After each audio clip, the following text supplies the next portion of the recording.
নমস্কার বন্ধুরা, নতুন দিগন্ত থেকে সব বন্ধুদের স্বাগত জানাচ্ছি। আর অনেক নতুন নতুন বন্ধু আমাকে সাপোর্ট করেছে, তাদেরকেও অনেক অনেক ধন্যবাদ জানাচ্ছি। টিফিনের জন্য রোজই কিছু না কিছু বানাই, তা ভাবলাম আজকে একটু আলাদা কিছু করি। তাই আজকে বানাচ্ছি সুজির পোলাও। আর সুজির পোলাওর জন্য সুজিটাকে ভেজে নিয়েছি, আর ঘিতে কিশমিশটা একটু ভেজে নিলাম। কাজু আজকে নেই, কাজু বাদাম থাকলে খুব ভালো হয়, একটু নারকেল থাকলে ভালো হয়। আর সর্ষে জিরে একসঙ্গে ফোড়ন দিয়ে আর একটু কারি পাতা ফোড়ন দিয়েছি, দিয়ে গাজর আলু পেঁয়াজ লঙ্কা একসঙ্গে ভেজে নিচ্ছি। আলুটা নরম হলে ভাজা সুজি দিয়ে নাড়াচাড়া করে নেব।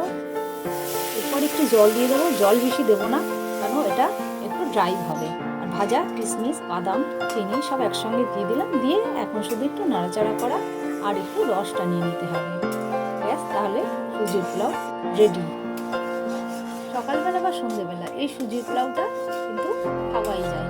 মাঝে মাঝে আমি ছেলে মেয়েকে করে দিই।